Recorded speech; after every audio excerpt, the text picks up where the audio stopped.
इसके पहले वाले वीडियो में हमने पढ़ा था the needs, significance and classifications of capital budgeting. तो इस वाले वीडियो में हम पढ़ेंगे कि स्टेप्स इन कैपिटल बजटिंग। जैसे कि हमने लास्ट वाले वीडियो में समझा था कि बेसिकली कैपिटल बजटिंग क्या होती है, इंट्रोडक्शन समझा था हमने, और द मीनिंग ऑफ कैपिटल। अब इसमें पढ़ेंगे हम कि स्टेप्स क्या क्या है। जब कैपिटल बजटिंग करते हैं हम, तो उसके कौन कौन से स्टेप्स हमें फॉलो करना चाहिए। बिकॉज एज आई टोल्ड कि capital budgeting is like capital means what, investment. Last video में हमने समझा था कि इन्वेस्टमेंट होता है कैपिटल मतलब। अब हम इसमें पढ़ेंगे कि steps in capital budgeting, because capital is limited resources and plus very important resources, so there should be a steps in selecting the capital budgeting. Okay, so first point is search for new investment proposal. तो basically project planning start with the creations of the investment ideas. तो अभी ये first वाला जो है what they have written कि search for new investment proposal. Basically if you want to start like some new business, तो definitely the first step should be to select new investment proposal. Okay, और the new investment ideas. तो जो businessman होता है वो क्या करता है, अपनी आइडियाज़ को क्या करता है, जो प्रॉफिटेबल वन है उससे वो क्या करता है, कंपेयर करता है। तो ये पहला मोटिव है स्टेप्स का इन कैपिटल बजटिंग कि पहले तो आप नए बिजनेस आपको अपॉर्चुनिटी जो भी मिले उस बिज़नेस को शुरू करने से पहले उसमें क्या क्या आइडियाज़ लग सकती हैं। बेसिकली अगर मैं एग्जांपल दूँ, मिस्टर एक्स दो तीन लाइक उनको दो तरीके के बिजनेस मिल रहे हैं। One business is for like machinery making, और second business is for like, अगर मैं एग्जांपल छोटा सा एग्जांपल लेती हूँ, कपड़ा बनाने की मशीन है और is factory, and second one like shoes वगैरह बनाने की बिजनेस वो शुरू करना चाहते हैं, राइट, फैक्ट्री शुरू करना चाहते हैं। ओके, तो फिर definitely he will choose the like the one which gives him more profit, right. तो वो पहले जो भी है फर्स्ट स्टेप क्या करेंगे, सिलेक्ट करेंगे वही बिज़नेस जिसमें उनको ज़्यादा प्रॉफिट हो। लाइक उनको कपड़े वाली फैक्ट्री में कम प्रॉफिट होगा, definitely he will go for shoes factory. तो ये सारे सिलेक्शंस के लिए बहुत सारे स्टेप्स एंड द डेटाज होती हैं, secondary data, primary data. But ये फर्स्ट ईयर है आप लोगों का, तो बहुत ही बेसिक सारी चीज़ें दी हुई हैं। मैन ये लाइक आप जब TY में जाएंगे थर्ड ईयर में, तो डिटेल में सारी चीज़ें मिलती हैं। And the second one is project classification. Yes, project planning deals with the outlets. There are different types of project. Like अगर हम देखें तो ऐसा नहीं है कि अगर आपको बिज़नेस करना है तो कोई एक पर्टिकुलर बिज़नेस ही होगा, नहीं, डिफरेंट टाइप्स ऑफ बिज़नेस है। अभी जैसे जैसे इनोवेशन होता है, एक्सपेंशंस ऑफ मार्केट होता है। लाइक पहले क्या होता था कि मार्केटिंग सिर्फ लाइक इंडोर में की जाती थी, राइट। मार्केटिंग मतलब सिर्फ इंडिया में ही की जाए, एग्जांपल सिर्फ कुछ लोगों के लिए ही की जाती थी। बट जैसे जैसे चीज़ें जैसे जैसे कंट्री मॉडर्न होती गई, एक्सपोर्ट वाली थिंकिंग आ गई। लाइक जो बिजनेसमैन है, जो भी सारे फैक्ट्री चला रहे हैं, तो दे लाइक वो सोचने लगे कि हमें अभी अपना बिजनेस क्या करना चाहिए, एक्सपोर्ट करना चाहिए। एक्सपोर्ट इन द सेंस दूसरे कंट्री में सेल आउट करना चाहिए।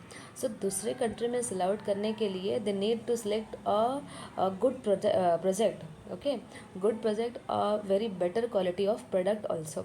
सो डेफिनेटली अगर उनको दूसरे कंट्री में एक्सपोर्ट करना है तो डेफिनेटली उनको maintenance, okay, innovation, expansions of existing market, increasing, ये सारी चीज़ों का ख्याल रखना पड़ेगा।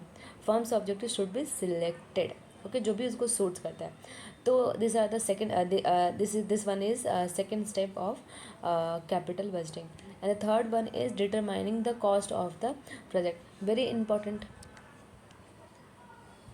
determining the cost of the project. तो cost refers to the computing the cost of capital. तो third point क्या है कि determining the cost of the project. Very basic point कि अगर आप कोई भी बिजनेस स्टार्ट करना चाहते हैं तो फर्स्ट वन की पहले तो जो भी आइडियाज़ है आपकी वो सिलेक्ट करो, और जो भी प्रॉफिटेबल प्रोडक्ट है वो सिलेक्ट करो। And second one, determining the cost of the project. अब प्रोजेक्ट का कॉस्ट क्या होगा, this is also very important, because आप जो प्रोजेक्ट का कॉस्ट होगा डेफिनेटली दैट ये डिपेंड किस पे होगा, your budget, okay, budget power पे जितनी आपकी बजट होगी उस पे ही ये कॉस्ट जो है प्रोजेक्ट का वो डिपेंड होगा। अगर आपकी बजट है सपोज़ कुछ फॉर एग्जांपल कुछ 80 लाख की है आपकी, आपकी कैपेसिटी 80 लाख की है, बट पर्टिकुलर जो प्रोजेक्ट आपने सिलेक्ट किया है उस प्रोजेक्ट का कॉस्ट है कुछ 90 लाख। ओके, तो डेफिनेटली 90 लाख है तो आप वो प्रोजेक्ट सिलेक्ट नहीं करेंगे। क्यों? क्योंकि आपके कैपेसिटी के बाहर है वो। तो इसलिए ये जो थर्ड पॉइंट है, determining the cost of project is important. Okay, कि first of all you have to determine your cost of the project.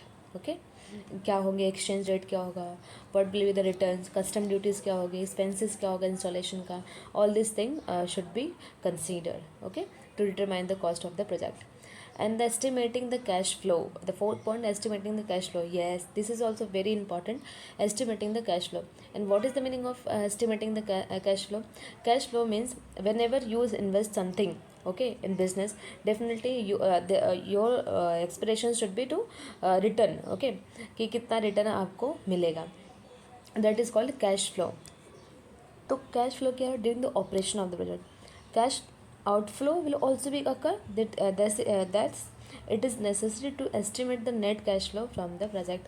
अब आप जो भी बिजनेस करेंगे उसमें आपको कैश फ्लो बनाना पड़ेगा। ओके, आउटफ्लोज और इनफ्लोज दो टाइप के फ्लोज होते हैं, राइट। तो आउटफ्लो क्या कि आपका हर महीने कितने खर्चे हो रहे हैं, एंड इनफ्लो उस खर्चे पे आपको कितने रिटर्न आ रहे हैं, बिकॉज बिजनेस कोई लॉस में करेगा नहीं। अगर आप बिजनेस में आप इन्वेस्टमेंट कर रहे हैं, सपोज आपका 1 मंथ में आप 1 लाख इन्वेस्टमेंट कर रहे हैं, कितना 1 लाख इन्वेस्टमेंट हो रहा है, तो बेसिकली इस पर रिटर्न आपको कितना मिल रहा है, ठीक है। अगर रिटर्न आपको 1.5 लाख मिल रहा है तो definitely you are in profit zone. Okay, but अगर आपको ये नहीं मिल रहा है तो आप लॉस में हैं। तो ये सारी एस्टिमेशन स्टेप्स इज़ इम्पॉर्टेंट। क्यों इम्पॉर्टेंट है? जब तक ये सारे स्टेप्स नहीं होंगे तो आपको लॉस भी हो सकता है। तो जो बिजनेसमैन होते हैं, इकोनॉमिक इज़ वास्ट, लाइक इतनी सिंपल मतलब इतनी छोटी सी थियरीज हम नहीं समझ सकते, because this is practical. No, we are learning theory, but practically जब हम इसको अप्लाई करेंगे तो there are lots of things. Okay, तो estimating cash flow and the measuring the risk and uncertainty regarding the cash flow. Yes, जो cash flow है उसको measure करने के लिए, and uncertainty because future is uncertain. Okay, कुछ भी हो सकता है कि महंगाई आ जाए, हो सकता है डिफ्लेशन आ जाए, इन्फ्लेशन आ जाए। ओके, ये सारी चीज़ें इकोनॉमिक में अप्स एंड डाउन्स होती रहती हैं। डेफिनेटली व्हेन यू लाइक आप जब सेकेंड ईयर में जाएंगे, there is one chapter, second chapter I think so, business cycle. Okay, in that you will learn lots of thing about the uncertainty of business. Okay, uncertainty in the economics, ups and downs, there are cycle, business cycle, that is called business cycle. Okay, so cash flow from the investment project occur in the future ना। Basically जो भी आप investment कर रहे हैं, ऐसा नहीं कि आपने अभी 20 लाख इन्वेस्टमेंट किया आपको कल को उसको रिटर्न मिल जाएगा, नहीं। आपने अभी 20 लाख इन्वेस्टमेंट किया, अब इसका रिटर्न हो सकता है 2 साल बाद मिले, हो सकता है 1 साल बाद मिले। ये भी आपके प्लानिंग पे ही डिपेंड करता है। अगर आपने प्लान किया है 1 मंथ के लिए, 2 मंथ के लिए, तो ये सब एस्टिमेशन आपको करके रखना पड़ेगा, राइट। तो ये जो रिटर्न है इन फ्यूचर मिलेगा। अब एग्जाम्पल समझो, अभी इस ईयर 20 लाख की वैल्यू बहुत ज़्यादा है, हो सकता है 2 साल बाद उस 20 लाख की वैल्यू उस वक्त कम हो जाए। जैसे कि फॉर एग्ज़ाम्पल अगर हम देखें, पहले 5 रुपये की वैल्यू अगर हम 10 साल पहले देखें तो 5 रुपये की वैल्यू बहुत थी। क्यों? क्योंकि this is called money value, store money value, this is called money value. क्यों? क्योंकि 5 रुपये की वैल्यू पहले बहुत थी, हम 5 रुपये में बहुत सारी चीज़ें खरीद लेते थे, अगर मैं बहुत पहले की बात करूं। बट अभी क्या हो गया, इन्फ्लेशन की वजह से हम 5 रुपये में उतनी सारी चीज़ें नहीं खरीद पाते जितनी पहले खरीद पाते थे। अभी 5 रुपये का आपको शायद ही एक चॉकलेट मिले, ये सो नो। तो दैट इज़ कॉल्ड फ्यूचर और uncertainty regarding the cash flows. Okay, तो ये भी जो बिजनेसमैन होता है उसको ये भी कंसिडर करना पड़ता है कि इन फ्यूचर अगर मैं अभी 20 लाख इन्वेस्टमेंट कर रहा हूँ तो इन फ्यूचर मुझे कम से कम 40 लाख मिलना चाहिए, तो ही वो वैल्यू करेगा। वरना अभी भी 20 लाख किया मैंने और कुछ सालों बाद मुझे 21 लाख ही मिला तो उसकी कोई वैल्यू नहीं रहेगी। Understood the point? यस, तो uncertainty regarding the cash flow should also be consider. Okay, feasibility study, The feasibility study involves an analysis regarding the financial marketing. Okay, marketing. The feasibility study involves an analysis regarding the financial marketing, technical and economic aspects of the project.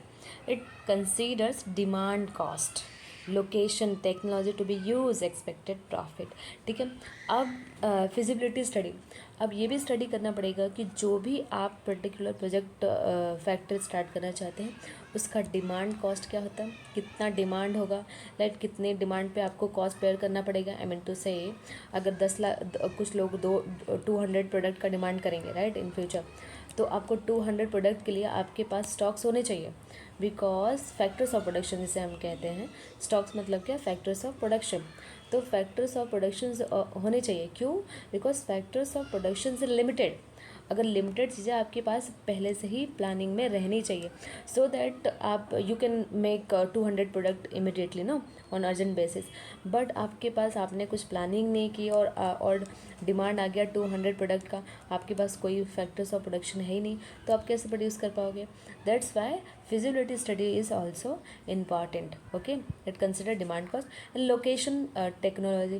Location is also important. मतलब किस location में, अगर आप बहुत cities area में कर रहे हो तो उस लोकेशन में हो सकता है कि डिमांड हाई हो, बट आप रूरल एरिया में कर रहे हो तो हो सकता है डिमांड कम हो.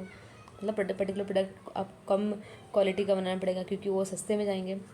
तो all this thing should be consider while making the budget. Okay, capital budget.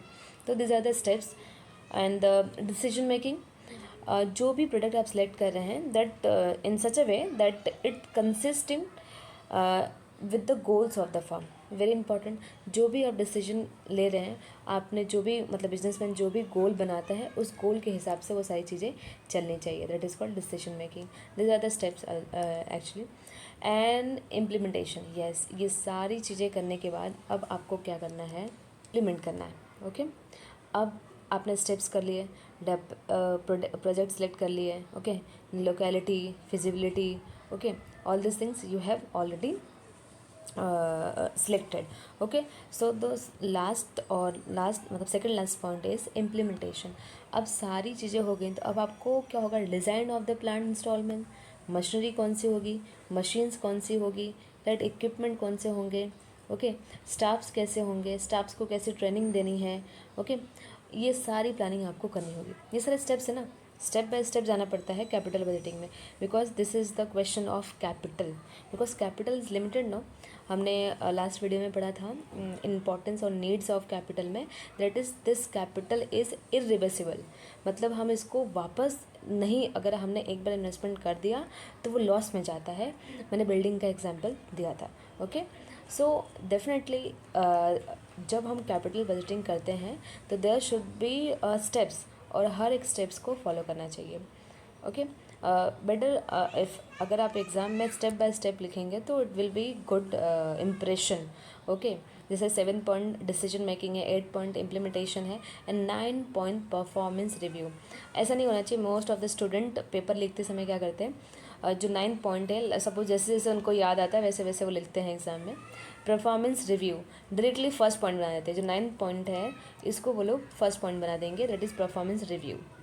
तो ऐसा नहीं होता. अगर आप कैपिटल बजटिंग कर रहे हैं तो डेफिनेटली फर्स्ट पॉइंट क्या होना चाहिए, selections of the project. No, directly आप परफॉर्मेंस और रिव्यू नहीं कर सकते बिकॉज स्टेप्स इज स्टेप्स. जब भी स्टेप्स के आंसर आप इकोनॉमिक में लिखें तो it should be written in the steps manner only. Okay, so performance review should be your last point always, and the first one should be your that is selections of new project. Okay, so keep this in mind. Basically this is very important. some कुछ चीज़ें होती हैं because economic is very different subject no. तो जब भी हम economic के answers को लिखते हैं तो हमें कुछ बातों का ख्याल रखना पड़ता है.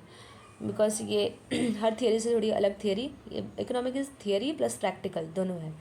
तो परफॉर्मेंस रिव्यू हम पहले लिख देंगे तो फिर वो अच्छा इंप्रेशन नहीं देता. लाइक स्टूडेंट को कुछ पता ही नहीं है कि स्टेप्स क्या होते हैं, right. So performance review, the actual operation is compared with the projections. Okay, this review is useful to avoid mistakes and the imbalance. Okay, अब परफॉर्मेंस सारी चीज़ें कर ली आपने, डिसीजन मेकिंग हो गया, इम्प्लीमेंटेशन हो गया, मशीनरी हो गई, जो भी सिलेक्शन ऑफ द प्रोजेक्ट हो गया, प्रॉफिटेबिलिटी होगी, सारी चीज़ें करने के बाद अब क्या करना है, रिव्यू देखना है। रिव्यू इसलिए हम देखते हैं कि पहले कोई भी बिजनेस मैन होगा वो डायरेक्टली ह्यूज क्वांटिटी में प्रोडक्शन नहीं करता। ओके, वो कुछ सैंपल बनाता है। आप लोगों ने बहुत बारी देखा होगा, कुछ वो सैंपल बनाते हैं। जैसे कि आप मॉल वगैरह में जाते हैं तो देखा होगा कि कोई भी एक प्रोडक्ट, अगर छोटे प्रोडक्ट का एग्जांपल दूँ तो किसी ने कुछ लाइक चॉकलेट बनाया, very very small example, chocolate बनाया है तो वो आपको यूँ ही फ्री में देते हैं जस्ट फॉर फीडबैक, है ना। तो आप लोग वो चॉकलेट देंगे, ऑफ़र करेंगे, आपको जैसा भी लगा आप उन लोग को फीडबैक दो। तो वो क्या होता है, सैंपल होता है। वो सैंपल होता है क्यों, अगर सबका फीडबैक गुड आया कि yes very very reasonable price and quality is also very good, tasty वगैरह, जो भी आप लोग फीडबैक देंगे, on the basis of that they will start their business. But अगर रिव्यू अच्छा नहीं आया तो they will definitely improve that product. Okay, तो इसलिए जो भी ये परफॉर्मेंस रिव्यू क्या होता है कि जो भी इम्बैलेंसेस होंगे फ्यूचर में, राइट, और मिस्टेक्स को अवॉइड करने के लिए, इफ़ेक्टिव कंट्रोल करने के लिए they will perform review. Okay, और ह्यूज क्वांटिटी में पहले नहीं बनाएंगे, पहले वो सैम्पल बनाते हैं and after that they will make a huge product. Okay, this are the techniques और steps for capital budgeting. Okay, I hope you understood. Next video में हम पढ़ेंगे methods of capital budgeting, that is very important part of this chapter. Okay, thank you.